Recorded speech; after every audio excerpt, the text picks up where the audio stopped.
Diagonal relationship.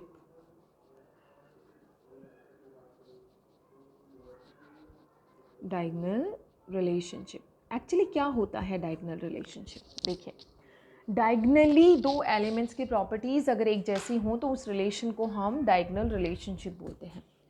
Lithium की properties similar है magnesium, केम की पोजीशन देखिए आप, लिथियम की सिमिलर है मैग्नीशियम, बेरिलियम की एल्यूमिनियम, बोरोन की सिलिकॉन। अब देखा आपने, lithium having properties similar to magnesium, boron having properties similar to silicon, beryllium have properties similar to aluminium. तो डायगनली इनके जो प्लेस्ड एलिमेंट्स हैं उनके साथ इनकी प्रॉपर्टीज सिमिलर है। इसका रीज़न बड़ा सिंपल है। आप देखो लेफ्ट से राइट गए, साइज़ कम हुआ, साइज़ क्या हुआ बेटा? कम। तो लिथियम से बेरिलियम पे गए तो कम हुआ, लेकिन बेरिलियम से मैग्नीशियम पे गए तो थोड़ा सा बढ़ा, तो ये बराबर सा ही हो गया ना। लिथियम से बेरिलियम पे गए तो कम हुआ, लेकिन बेरिलियम से मैग्नीशियम पे गए तो फिर बढ़ गया। तो इन means they have almost similar size, इनका साइज क्या है? ऑलमोस्ट सिमिलर है।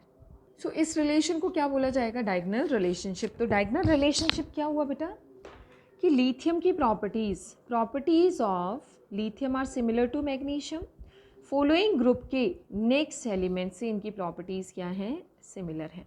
बेरिलियम की प्रॉपर्टीज सिमिलर है एल्यूमिनियम से, बोरोन की प्रॉपर्टीज सिमिलर है सिलिकॉन से। ठीक है, सो इसको हम कैसे डिफाइन कर सकते हैं? This can be define like कि जो आपका कोई भी एक element, the behaviour of lithium beryllium in elements का, सेकेंड पीरियड के एलिमेंट्स का is more similar with the second element of the following group. So the properties of lithium, beryllium and boron are similar to the properties of the next element of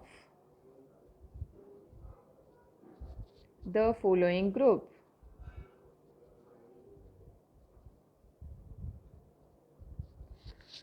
next element of the following group, चाहे like lithium से following है beryllium वाला group, तो इसके next element का, ठीक है, और this second element, second in fact second ज़्यादा बेटर रहेगा, is called, this relationship is called, this is called, बहुत इंपॉर्टेंट टॉपिक है बेटा, नॉर्मल बोर्ड एग्जामिनेशन के पॉइंट ऑफ व्यू से तो बहुत इंपॉर्टेंट है। This is called diagonal relationship, इसको बोला जाता है डायगोनल रिलेशनशिप, राइट। और इसका रीज़न क्या आ जाता है? Because they have similar size, like lithium का साइज सिमिलर है मैग्नीशियम से, बेरिलियम का साइज सिमिलर है एल्यूमिनियम से, lithium and magnesium have similar size. इसमें आप एग्जाम्पल ज़रूर बता देना, lithium have diagonal relationship with magnesium, beryllium have diagonal relationship with aluminium, boron have diagonal relationship with silicon. So they have similar size, lithium and magnesium have similar size. Second, they have similar polarizing power. Polarising power मैं आपसे detail में discuss करूंगी जब हम बात करेंगे फिजान्स rule वगैरह की, आयनिक बॉन्ड में कोवेलेंट कैरेक्टर आना, जब वहाँ पे हम बात करेंगे पोलराइजिंग पावर की।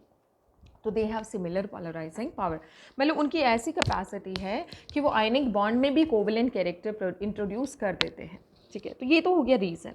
अब इसमें आता है कि आप जैसे आपसे पूछ लें कि prove that lithium is diagonally related with beryl magnesium, chemical properties से आप बताइए, ठीक है। सो नेक्स्ट हो गया आपका similarity between lithium and magnesium, or you can say the diagonal relationship between lithium and magnesium. पहला, इनका आयनिक रेडियस सिमिलर है, पहला similar atomic size as well as ionic radius, दोनों ही क्या है बेटा? सिमिलर है। सेकेंड क्या है इसकी property? Lithium and magnesium react with oxygen, lithium and magnesium react with oxygen to form normal oxide. क्या बना देते हैं बेटा ये normal oxide. For example lithium plus O2 क्या बनेगा Li2O, lithium oxide. Mg plus O2 क्या बनाएगा MgO, मैग्नीशियम ऑक्साइड। इसको हम क्यों बोल रहे हैं नॉर्मल ऑक्साइड, क्योंकि बाकी इस ग्रुप के एलिमेंट्स ना सुपर ऑक्साइड्स, परऑक्साइड्स ये सब बनाते हैं। तो लिथियम बना रहा है लिथियम ऑक्साइड, मैग्नीशियम बना रहा है मैग्नीशियम ऑक्साइड। नेक्स्ट देखते हैं और सिमिलर प्रॉपर्टीज़ हम डिस्कस कर लेते हैं इनकी। ये दोनों नाइट्रोजन से रिएक्ट करते हैं।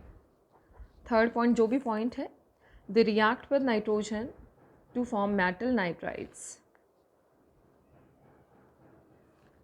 To form metal nitrides. Lithium plus N2 क्या बना देगा बेटा Li3N2, सॉरी Li3N, बैलेंसिंग हम कर लेंगे। So thrice twice 6 and this will B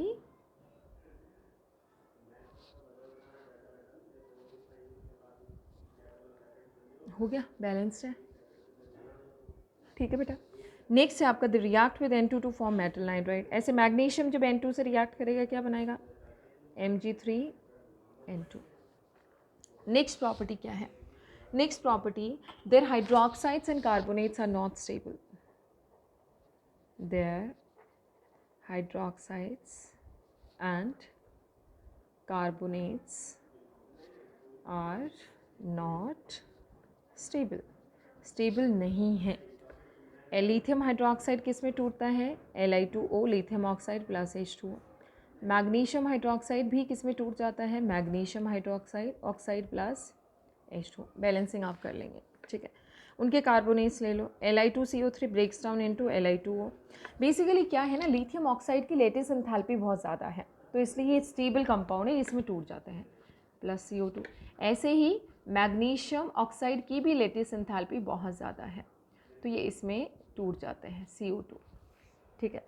तो इनके हाइड्रोक्साइड्स और कार्बोनेट्स क्या है बेटा स्टेबल नहीं है। इनके जो हैलाइड्स हैं वो क्या होते हैं कोवेलेंट नेचर में होते हैं, their halides are of covalent nature. उनका नेचर कैसा होता है covalent, so they get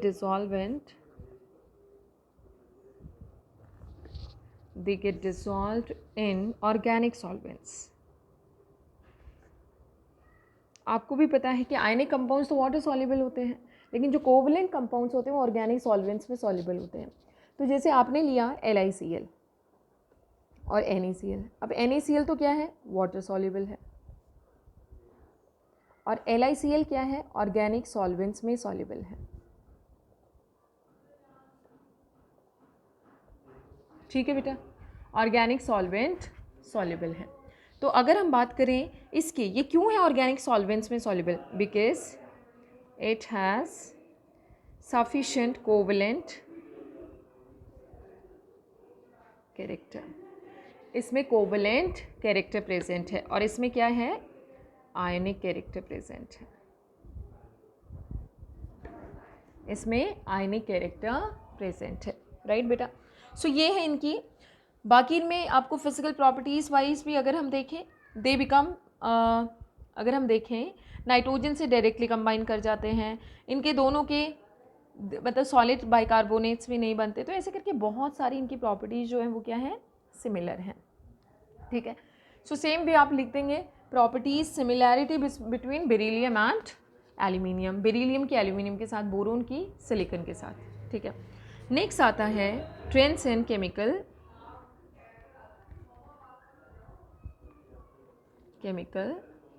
properties. Chemical properties में क्या क्या ट्रेंड्स हैं, क्या क्या केमिकल प्रॉपर्टीज़। जैसे पहला अगर हम बात करें मेटालिक कैरेक्टर, देखो मेटालिक कैरेक्टर आपको पता है इलेक्ट्रोपॉजिटिव कैरेक्टर,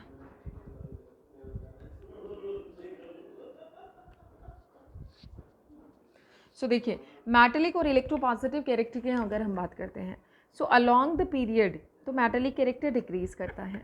सारे रीज़न आपको पता है, आयनाइजेशन एंथैल्पी ज़्यादा है, इलेक्ट्रोनेगेटिविटी ज़्यादा है, और down the character metallic character increase करता है। नॉन मेटलिक इसका उल्टा हो जाएगा बेटा, ठीक है। नेक्स्ट आता है इनका nature of oxides. Nature of oxides, देखो मेटल्स के ऑक्साइड होते हैं बेसिक। हमें एक चीज़ क्लियर होनी चाहिए बेटा हमेशा, oxides of metals are basic. आप ये 10th क्लास में पढ़ के आए हैं। And oxides of non metals are acidic. तो अगर हम देखें, हम जाते हैं लेफ़्ट टू राइट, तो हमें पता है कि नॉन मेटलिक कैरेक्टर बढ़ता है, इंक्रीज होता है। सो ऑब्वियसली नॉन मेटल के ऑक्साइड क्या होते हैं? Acidic. So acidic character of their oxides increases. Down the group अगर हम जाते हैं तो डाउन द ग्रुप कौन सा कैरेक्टर बढ़ता है बेटा? Metallic character increases. और हमें पता है मेटल्स के ऑक्साइड बेसिक होते हैं। So basic character of their oxides increases. Obviously उनका बेसिक कैरेक्टर क्या हो जाएगा बेटा? इंक्रीज हो जाएगा। ओके, नेक्स्ट है आपका नेचर ऑफ ऑक्साइड्स के बाद देखिए, नेक्स्ट इज फॉर एग्जाम्पल भी ले सकते हैं आप इसमें बेटा।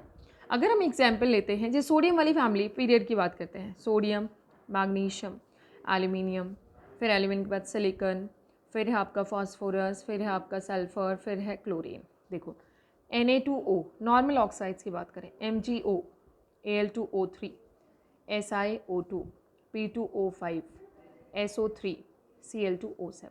देखो basic, strongly basic, strong base, and this is basic. इससे कम है, इससे कम बेसिक ये है। Al2O3 आप सबको पता है एम्फोटेरिक है, right. SiO2 weakly acidic, acidic, strong acid, very strong acid. तो आपने देखा जैसे हम लेफ्ट टू राइट जाते हैं, इन ऑक्साइड्स का एसिडिक कैरेक्टर क्या हो रहा है? इंक्रीज हो रहा है, right. So that's about their oxides कि अलोंग द पीरियड क्या होगा। डाउन द ग्रुप का भी एग्जाम्पल ले लेते हैं बेटा, Li2O, Na2O, K2O, ठीक है। ये सेकेंड ग्रुप की बात करते हैं, BeO, MgO, CaO, SrO, beryllium oxide.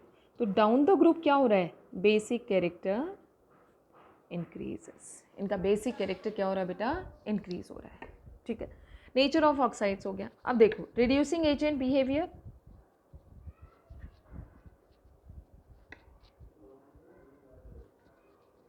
And oxidising agent behaviour. देखो oxidising agent, others oxidation, self reduction. Oxidising agent की बात करें तो अदर्स ऑक्सीडेशन, सेल्फ रिडक्शन, और खुद का रिडक्शन यानी कि नॉन मेटलिक कैरेक्टर। सो अगर हम अलोंग द पीरियड जाते हैं तो नॉन मेटलिक कैरेक्टर बढ़ता है, यानी कि ऑक्सीडाइजिंग एजेंट बिहेवियर इंक्रीजेस, और down the group reducing agent behaviour increases. तो जिधर ऑक्सीडाइजिंग एजेंट बिहेवियर इंक्रीज होता है, रिड्यूसिंग एजेंट बिहेवियर डिक्रीजेस, और जिधर रिड्यूसिंग एजेंट बिहेवियर इंक्रीज होता है वहाँ पे ऑक्सीडाइजिंग एजेंट बिहेवियर डिक्रीजेस, क्योंकि दोनों एक दूसरे के ऑपोजिट हैं। So these are different trends in the chemical properties. तो हमने पूरी पीरियोडिक टेबल कंप्लीट कर ली है। In the next video will solve some problems based on this unit. हम वो अब सॉल्व करेंगे नेक्स्ट वीडियोज़ में।